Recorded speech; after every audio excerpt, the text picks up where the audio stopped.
यो दुईटै चिज छ यसमा, नेतृत्व र विचारको चयनकै कुरा हो। नेतृत्व भनेको अब अहिलेसम्म माओवादीकै एजेन्डामा देश चाहिँ आइराखेको छ र यो एजेन्डालाई चाहिँ प्रतिगमनतर्फ लैजाने प्रयास चाहिँ जुन भइराखेको छ त्यसलाई निस्तेज गर्ने हिसाबले समाजवाद उन्मुख आर्थिक कार्यक्रमहरू ल्याउने हिसाबले चाहिँ नेतृत्व चयन गर्ने चाहिँ छ। त्यस्तै गरेर अब सङ्गठनको कुराहरू पनि फाइनल हुन्छ र विशेष गरी विचारको कुराहरू पनि अब हामी कुन हिसाबले अगाडि बढ्ने भन्ने विचारको पनि हामी केन्द्रीकरण गर्ने हिसाबले अगाडि बढ्छौँ। यो त अब महाधिवेशन भएको हुनाले यो जनवादको अभ्यास गर्ने ठाउँ भएको हुनाले अहिले केन्द्रीयताभन्दा पनि जनवादको हिसाबले नै अगाडि बढ्छ। धेरै साथीहरू अब धेरै कमरेडहरू धेरै सिनियर कमरेडहरू आकाङ्क्षी हुनुहुन्छ, तर अब त्यो यहाँको महाधिवेशनले नै निर्णय गर्ने कुरा हो। पहिलो कुरा त यसले विचार केन्द्रित र राजनीतिक कार्यदिशा कार्यनीतिलाई चाहिँ नै प्रस्ट्याएर अगाडि बढ्ने अहिलेको हाम्रो नीति हो। हामीले यसलाई राष्ट्रिय सम्मेलन भन्दै गर्दाखेरि पनि अहिले सबै गाउँ प्रदेशको सम्मेलन भएको हुनाले अब यसलाई चाहिँ नै राष्ट्रिय सम्मेलन लैजाने कुराहरू, महाधिवेशनमा लैजाने कुराहरू भयो र यसले विचार केन्द्रित छ। यसले आगामी दिनमा चाहिँ माओवादी केन्द्रको विचार कस्तो रहने, आउने जुन हाम्रो संविधानमा लेखिएको कुराहरू जुन समाजवाद छ, समाजवाद उन्मुख अर्थतन्त्र कस्तो हुने, त्यसमा शिक्षा, स्वास्थ्य, रोजगारका कुराहरूलाई कसरी लैजाने भन्ने कुराहरू यस विषयमा घनीभूत छलफल हुँदैछ र यो हाम्रो जुन महाधिवेशन छ यसले चाहिँ भोलिको निम्ति माओवादीको विचार र दृष्टिकोण बारेमा पनि प्रस्ट्याउने कुराहरूमा हामी आशावादी छौँ। पहिलो कुरा त उत्तराधिकारी भन्ने चिज नै हुँदैन। यो चाहिँ कसैले पार्टीले क्रान्तिले जन्माउने कुरा हो। नेतृत्व भनेको कुराहरू कुनै पनि कुराहरू कसैलाई चाहिँ उत्तरदायी रूपमा निर्वाह गर्यो भने उसको भूमिका कमजोर हुनसक्छ। त्यसैले खारिएको नेताहरू हुनुहुन्छ हामी कहाँ, सबै उत्तिकै हुनुहुन्छ, जिम्मेवार पूर्ण काम गर्ने हुनुहुन्छ।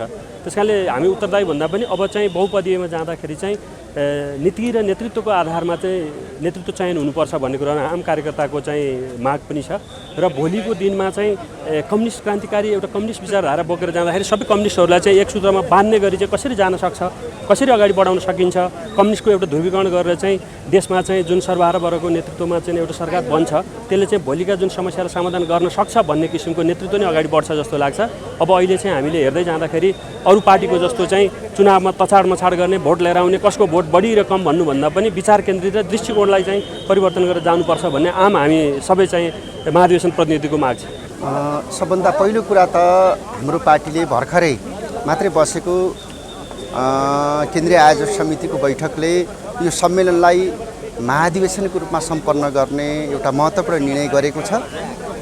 त्यो सही पनि छ, किनभने सेल कमिटीदेखि लिएर स्थानीय कमिटीहरूदेखि लिएर सम्मेलन गर्दै वडा, टोल, नगर, प्रदेशको सम्मेलन गर्दै अहिले यो राष्ट्रिय सम्मेलन जो माओवादी केन्द्रले गर्दै थियो र केही समयपछि नै फेरि राष्ट्रिय महाधिवेशन गर्नै पर्ने जो स्थिति थियो र सबै प्रक्रियाहरू पुरा भएको हिसाबले गर्दाखेरि पार्टीले अहिले भर्खरै यसलाई राष्ट्रिय महाधिवेशनको रूपमा सम्पन्न गर्ने निर्णय गरेको छ।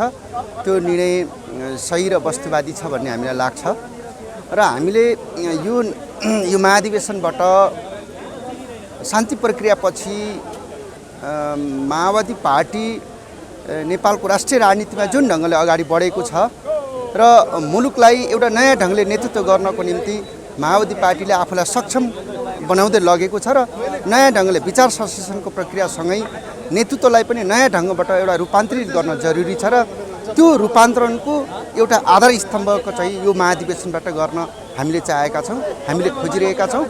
नीतिको हिसाबले पनि र नेतृत्वको हिसाबले पनि अब नयाँ ढङ्गको कम्युनिस्ट पार्टी निर्माण गर्ने कुरा, समाजवादी क्रान्तिलाई सम्पन्न गर्न सक्ने एउटा सक्षम एउटा नेतृत्वको टिम निर्माण गर्ने कुरा र पार्टीलाई नयाँ ढङ्गले रूपान्तरित गर्नको निम्ति क्रान्तिकारी पार्टीको रूपमा चाहिँ लिएर जानको निम्ति यो महाधिवेशन चाहिँ धेरै महत्त्वपूर्ण छ भन्ने हामीले ठानेका छौँ।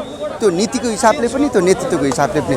सिङ्गो सवाल हाम्रो मात्रै होइन, सिङ्गो नेपाली जनताको बिचमा पनि माओवादी पार्टीले अब कसरी आफूलाई अगाडि बढाएर लिएर जान्छ, सिङ्गो देशको नेतृत्व कसरी गर्छ, कम्युनिस्ट आन्दोलनलाई कसरी संश्लेषण गरेर लैजान्छ र समग्र शान्ति प्रक्रियादेखि यहाँसम्म आउँदाखेरि माओवादी पार्टीले आफूलाई कुन रूपमा चाहिँ लिएर जान्छ भन्ने बारेमा आम सर्वत्र चासो जो भइरहेको थियो, त्यस हिसाबले पनि मलाई लाग्छ यो महाधिवेशनबाट यो कामहरू खास गरेर नीति र नेतृत्वको विषयलाई चाहिँ नयाँ ढङ्गले चाहिँ लिएर जानको निम्ति मलाई लाग्छ यो महाधिवेशन धेरै महत्त्वपूर्ण हुन्छ।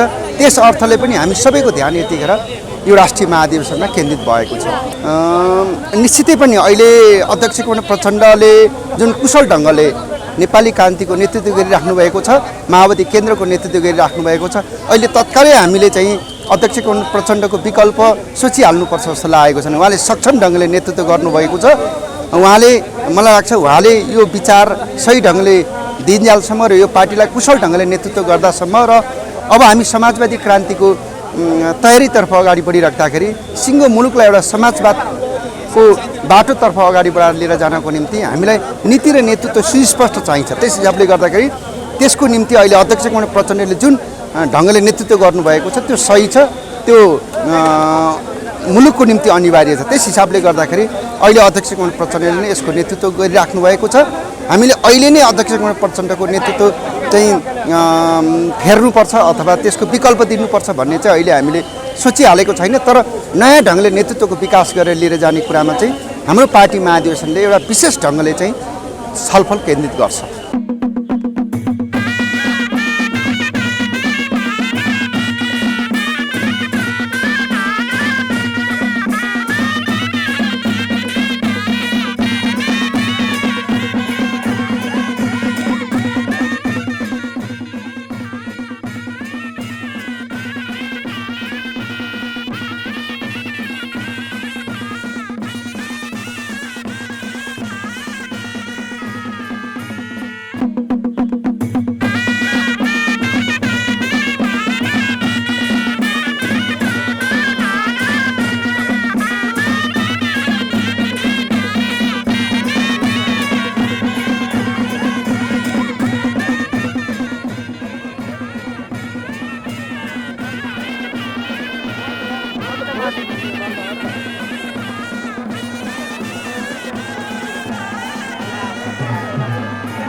हामीसँग मुख्य कुरा त नीति नै रहन्छ। नीतिकै विषयमा छलफल बहस हुन्छ यो अधिवेशनमा। यो अधिवेशनमा चाहिँ विशेष गरी हाम्रो यो शान्तिकाल आइसके पछाडि हाम्रो रणनीतिक उद्देश्य चाहिँ हाम्रो समाजवादमा जाने समाजवाद हुँदै साम्यवादमा जाने छँदैछ।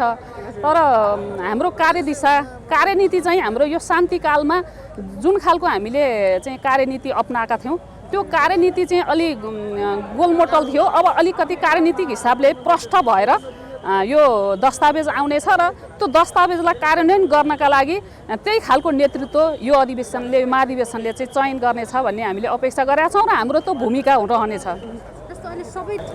हामीले छलफल बहस गरिरहेका छौँ र हाम्रो यो नेपालको राजनीतिक पार्टीहरूमा चाहिँ समावेशिताको सिद्धान्त लागू गरेको नै हाम्रो पार्टीले भएको कारणले गर्दाखेरि हामी प्रतिनिधित्वको कुरा मात्रै गर्दै छैनौँ, हामी नेतृत्वको कुरा पनि गरिरहेका छौँ र प्रतिनिधित्व सहितको नेतृत्व हामीले अपेक्षा गरेका छौँ र हामी त्यही भूमिका यो महाधिवेशनमा निर्वाह गर्नेछौँ।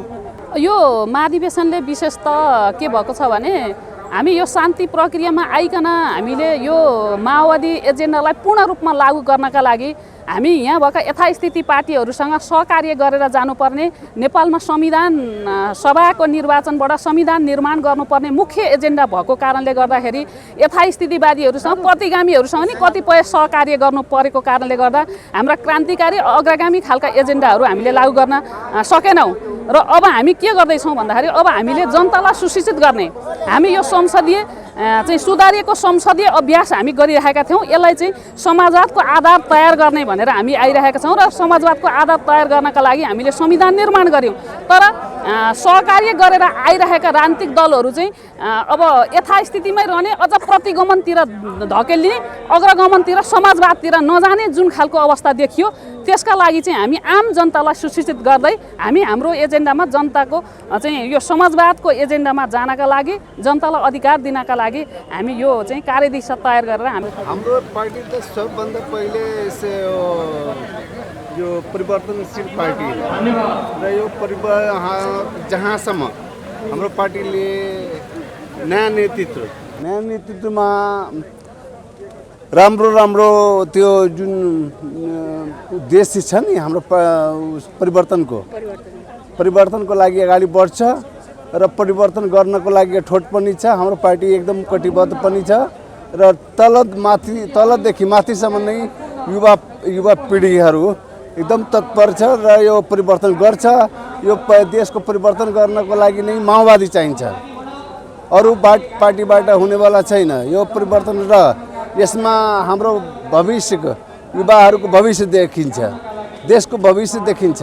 यो देशमा परिवर्तनकारी शक्ति भनेको नि माओवादी हो। माओवादीको कल्पना बिना, माओवादीको बिना यो देशमा परिवर्तन हुनै सक्दैन र पहिला पनि भएन र भोलि पनि हुँदैन। त्यसैले गर्दाखेरि आज जनमुक्तिका कुराहरू होस्, जातीय आधारका कुरा होस्, जनउत्थानका कुराहरू होस्, सबैमा माओवादीले आजसम्म जुन गरेको भूमिका छ नि त्यो पुरै सराहनीय छ।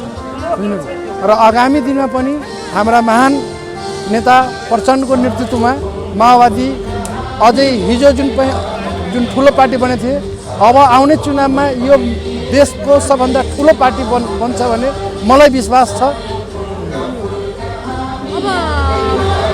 विशेष गरी क्रान्तिकारी पार्टी बनाउने भनेर छलफल हुन्छ नि यहाँ, कस्तो कस्तो विषयहरू मुख्य रूपमा छलफल हुन्छ, कस्तो कस्तो नेतृत्व अगाडि आउँछ? अब यस्तो कुरा भन्दाखेरि के हुन्छ, क्रान्तिकारी पार्टी त भयो, सुरुमा क्रान्तिकारी भएर नि पार्टी बनेको, त्यसले क्रान्तिकारी पार्टी आज भएन भन्न मिल्दैन।